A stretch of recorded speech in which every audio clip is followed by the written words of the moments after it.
Every day on campus begins with new opportunities, new experiences, and new stories. Campus is more than lectures and assignments. It's a place where ideas grow, talents are discovered,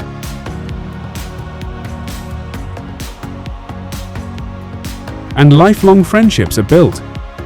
From academics to entertainment, sports, to entrepreneurship, every corner of campus has something exciting to offer. That's where Campus Drive comes in, bringing you the people, the events, and the moments that make campus life unforgettable. Join us as we explore, inspire, and celebrate life on campus. This is Campus Drive. Campus Drive is a motivational and inspirational show centered around students and young Nigerians, touching Gen Z relatable matters from value of skills in today's economy to how one's dreams are worth going after, the endless possibilities that young adults can create for themselves. All these gets to inspiring and motivating the upcoming generation. I am your host, Oyinkosla Akimbi, and you're watching the Achievement Channel. We are broadcasting live from the prestigious School of Eloquence Studios right here in Ikoyi, Lagos. They say a picture is what it has on words, but today's guest has mastered the art of making every photograph tell a story that people never forget. Interestingly, many people know him first as a photographer before they even discover he's a university student. His work has captured remarkable moments, earning recognition, opened us to work with distinguished personalities, and even positioned him to work closely with the Vice Chancellor of the University of Lagos. It's proven that your talent can create opportunities long before graduation. Please join me in welcoming our guest, Magwara Favour. Every corner of campus has something exciting to offer. That's where Campus Drive comes in, bringing you the people, the events, and the moments that make campus life unforgettable. Join us as we explore, inspire, and celebrate life on campus. This is Campus Drive. Hi, Favour. Hi. So it's so nice having you here, to be very honest. Pleasure is mine. I'm so humbled to be here. Thank you so much for having me. My fellow students, so let's start with something everyone is curious about, even me. So you know that once you enter the school premises, before we know you as one post-science student, the first thing we know is that guy is a photographer. Yeah. When you see him take pictures, his pictures are always very lit. How does that make you feel? Like at any point in time, how does it make you feel? Alright, so I most times I think before I would even answer that question, I just appreciate being on the show. And first of all, I just want to give glory to God for everything. How He has helped me so far. So about that, I most times have mixed feelings about it, right? Because I'm naturally a person that doesn't want to be seen, but I'm just in the light of everything. So you're getting on campus and mega. Before I can walk from the gate to my faculty, I've greeted like about 20 people minimum. Yeah. And then I'm like, wow. So I've never considered myself a celebrity, honestly. I just feel like I'm doing what I need to do. So it's an obligation. It's what everyone is meant to do. So if you're given an opportunity to operate where God has chosen you to operate, and you fulfilling that isn't anything special. It's just what everyone is called on earth to do. So it's just I see it as an obligation. But when it's now being celebrated, how do I feel? I feel humbled. I feel privileged.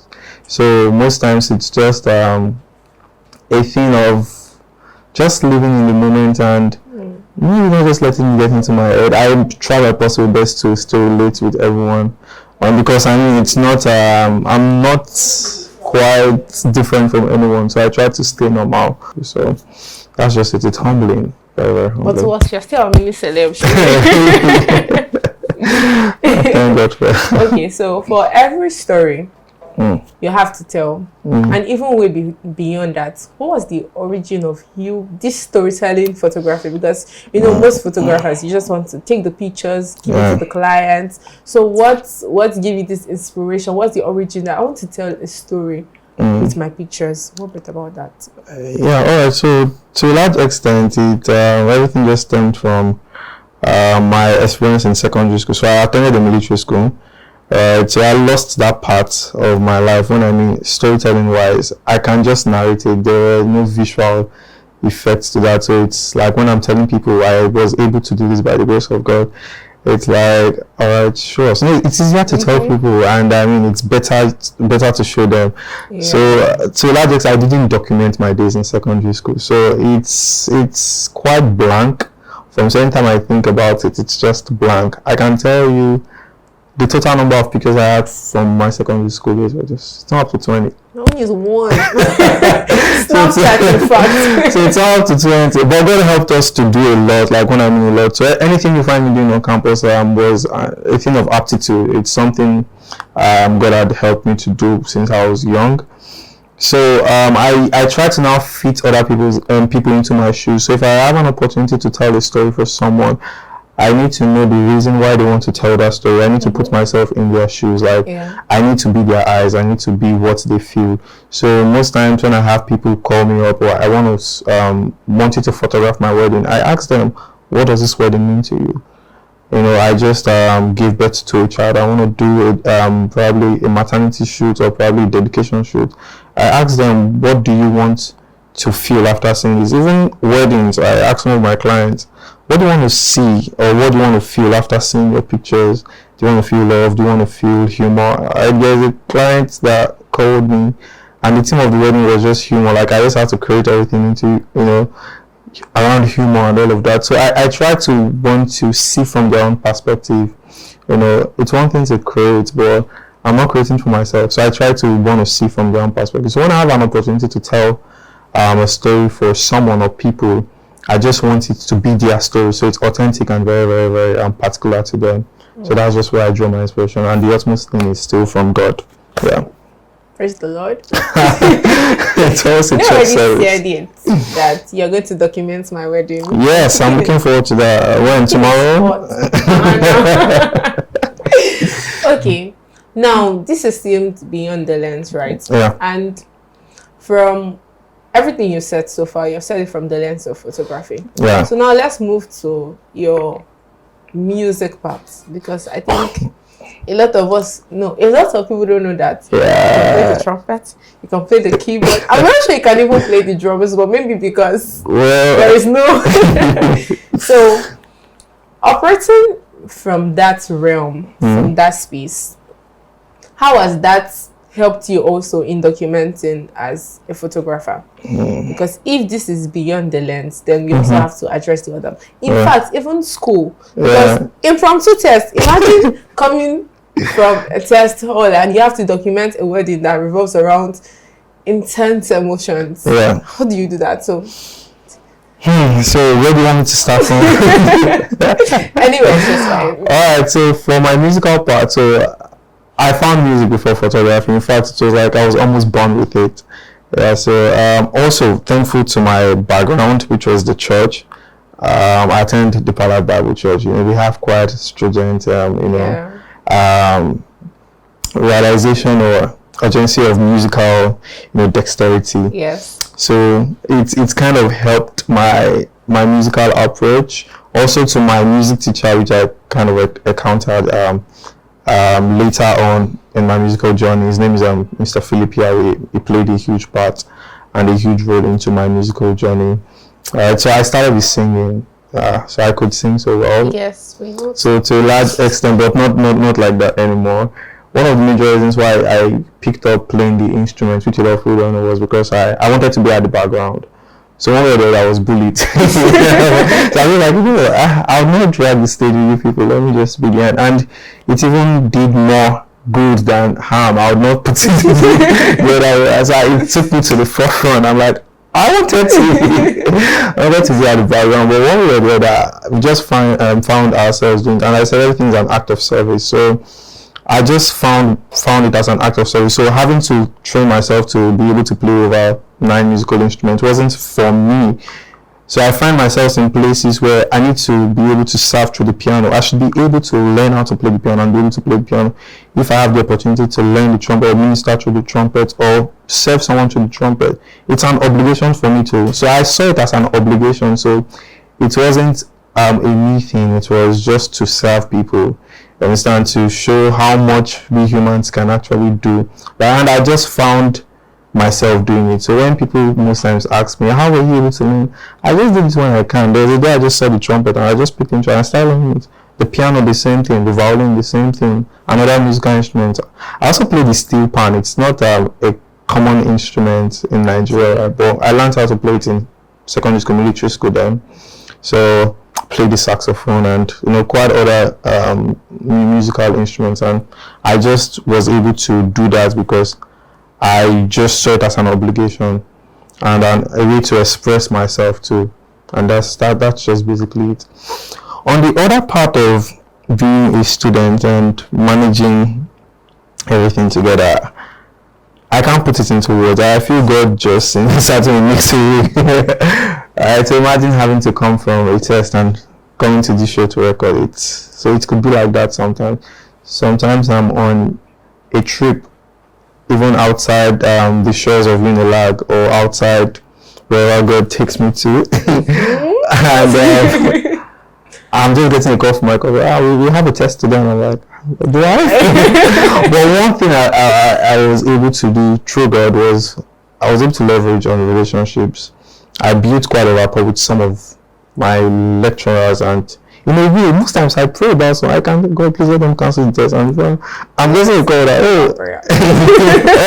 and I'm just going to call that, the test isn't later. I'm like, thank God. But sometimes I think recently now there are things that some students don't know they can do. Okay. Most times in cases like that, you can write a letter of exemption, through your course advisor to the HOD.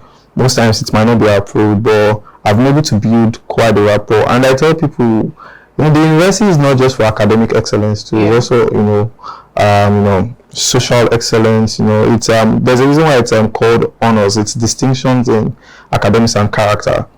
You understand? So some people just focus on a part of it. So I try to embed both of them in it. Sometimes my lecturers will tell me again, but I find a reason to just pacify their emotion. It's communication, how you communicate it. Some students will walk up to their lecturer like they're entitled to get a leave. No, actually, if you want to get a leave, you should have done a part-time course. So so you're a full-time student. So it's not even within the tenets of the university to even approve you.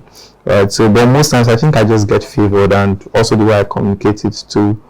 And also I just most times have to sacrifice. There are times I imagine having to get a trip offered to outside the country or outside the shores of even Africa, and it's your exam date. You can't do anything about it except you're ready to carry over 9 courses, and I'm not ready for an extra. So I've made a lot of sacrifices like that. So I think the first ever carryover I had wasn't because of writing. I think I came back. My trip was supposed to be for a day.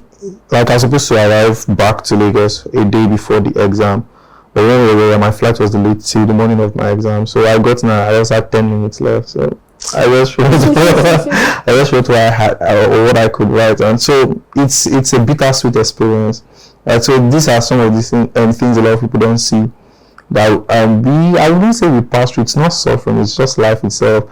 To whom much is given, much is expected. So you have to count the cost, and that's just where I find myself most times. Yeah. So that's just basically it. Yes. You said you're always favored. Your name is Favour now. well, I think I'll thank my parents for that. They should take the credit for that. All right. So guys, we'll be going on a break now. So thank you so much. Keep watching. Every day on campus begins with new opportunities, new experiences, and new stories. Campus is more than lectures and assignments.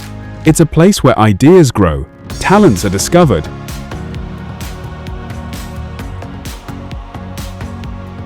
and lifelong friendships are built. From academics to entertainment, sports, to entrepreneurship, every corner of campus has something exciting to offer. That's where Campus Drive comes in, bringing you the people, the events, and the moments that make campus life unforgettable. Join us as we explore, inspire, and celebrate life on campus. This is Campus Drive. So welcome back, guys, and I still have my guests with me.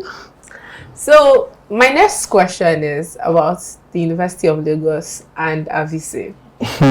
So how was, I personally told you once that you changed my perspective about the VC, because if you are in the 4 walls of Unilag, you have about 70% tendency to hate the VC without meeting her, without coming up. You have not even met her once, but you just have that tendency of hating her. No shirts. But from what you post, from how you relate on your status, like we were talking about how you tell stories with your pictures. Yes, with how you do that, you have shown us that our VC is a very good woman. Thank you so much, ma'am. She's good is an understatement. I mean, she's a great one. She's a great woman. She's a great woman. Yes, so we are so lucky to have her as our VC, right? So how has that taught you professionalism and excellence? Because, for somebody in that kind of caliber, excellence is like a watchword, which means even academically you cannot slack. By the grace of God, wise, you cannot slack. In simple courses, because you cannot slack. And for most students, what's courtesy? Dress sense, you cannot, because I met VC only once. Besides, in fact, our aura was giving. it does it for me every time. So how has that taught you professionalism and excellence working with her? So how has that taught me? So to a large extent, it didn't teach me professionalism because it just enhanced my professionalism, because I think I got in professionally. Right? So professionalism gave me the access, so which is, I think, one thing that people ignore. So having the opportunity to work with the Vice Chancellor through the communications unit as a student volunteer, right, has been eye-opening, has been, life-changing for me to that extent. Mind you, I had the opportunity to start working with Vice Chancellor from my 100 level days, first semester. I think 4 weeks, or barely 3 weeks after I resumed as a fresher. And some people were like, how? I asked her, I remember. my HOD met me, was like, how did you get the connect? I'm like, oh, so it's a connection. Because even some lecturers try to I'm not trying to brag or anything, but most lecturers don't even have the dean's contact, doctors of the Vice Chancellor's contact, or relations with the Vice Chancellor. So some of them are quite surprised. How can you? Right? But I feel, one, it's still a place of, by the grace of God. And secondly, I think I understood the urgency of having to get there. Now, I tell people that you can't find yourself in certain spaces if you are not ready to give. So the reason why most people don't get into certain places is because they want to take from it. I never wanted to document the Vice Chancellor because I needed anything from her. I just saw it. I'm in this school right now. Like I said, obligation first. What is it I can do? Okay, there's a first female Vice Chancellor in over 60 years. Yes. So I saw it as an obligation, like, okay, well, the school communications have been doing quite great, having to tell our story, but when you can, by the grace of God, do it better, you don't hide it. You don't say, because they didn't call me. How I got to start working with Vice Chancellor was I walked into the Senate. Yeah, that summarizes. I walked in. Yeah, so I see a lot of people looking for opportunities. I'm like, okay, you want to work with UBA? How many UBA banks do you have? Just walk in. Just walk in. It's as simple as that. So there are a lot of people go on LinkedIn, submit to the HR. I'm like, you're stressing yourself to a large extent. Maybe it's just how God has directed me to do most of my things. Most of the opportunities I've gotten in life was just walking in. There's a professor I've been trying to get through his contact. I have his contacts by the virtue of the fact that I work with the office of the Vice Chancellor. I have his contact. I've been trying to get him for a project for over 2 months, but just last week I was able to close it down with him just from a simple conversation. I saw him walking and I just joined him, and we closed it in like about a minute, just walking down, and that was just it. So I tell people, most times you just have to go to your opportunity. Yeah. So how that happened was, I was just taking a stroll, and it's one of my favorite things to do on campus. We have campus cab, and thank God for the new electric vehicle, right? It's now quite exquisite and exclusive to. I'm not a fan of riding on the carbs, right? So it's quite, it's just quite rusty. Yeah. So I think my first experience was I think I was putting on a white shirt, and so I had rust on it. So since then I was like, no. So I just enjoy walking. I enjoy meeting people genuinely, not because of I know someone would walk up to me and be like, no. It's just, I just genuinely love meeting people. Like, I want to meet you because we at the end of the day need people, regardless of what position you find yourself. You need people. 100% of the access I've ever gotten were from people I never thought would give me that access. 100%. If I could make it 101, but from people I never thought would give me that access. So when I see someone who looks up to me, I don't look down on them. I think I equally just look up to you. Honestly, I just see myself as normal, and it's not because of. Some people tend to tell me, oh, because your film hasn't. I'm like, what is fame? Honestly, like, I mean, you've not gotten to like 100K followers. Like, is it really about that? They're like, oh, if you get to like 20, maybe you wouldn't start. I'm like, by the grace of God, I've been opportune to get into some certain rooms, gotten a large amount of exposure, and that hasn't compromised me yet. So everything, it's been great. So for the vice chancellor too, I've basically been able to learn a lot of lessons from her. There's one thing that really caught my attention and really made me humble.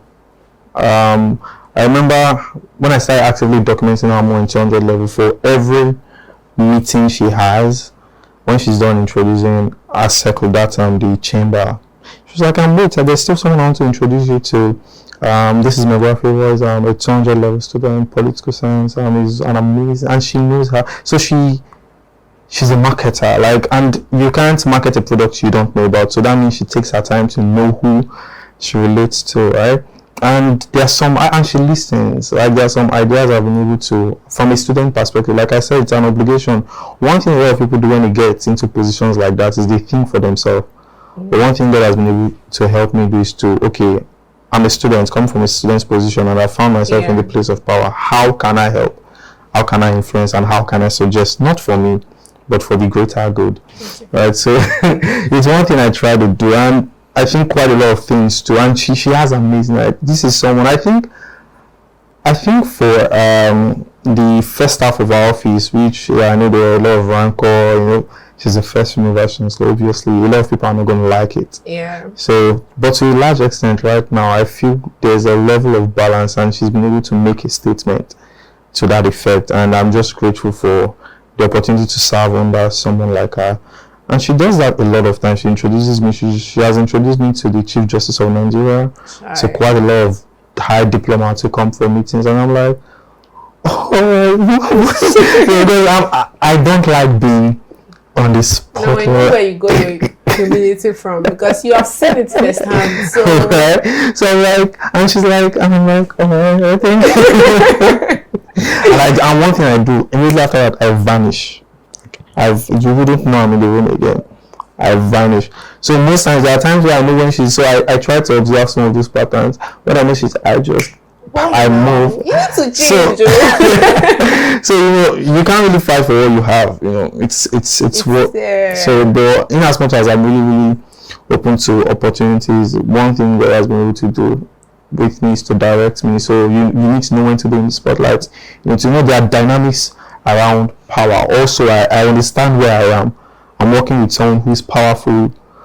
You don't want to appear more powerful. It's just dynamics of politics. So you need to understand protocols, especially when you're getting into rooms where that are guided by protocols. And one thing that was able to help me was, before I even get admission into the university, I finished university when I was in secondary school when I was 15 years of age, very young. I was even going to apply for the Nigerian Defense Academy, which I was almost going to get in, but I was 3 months younger.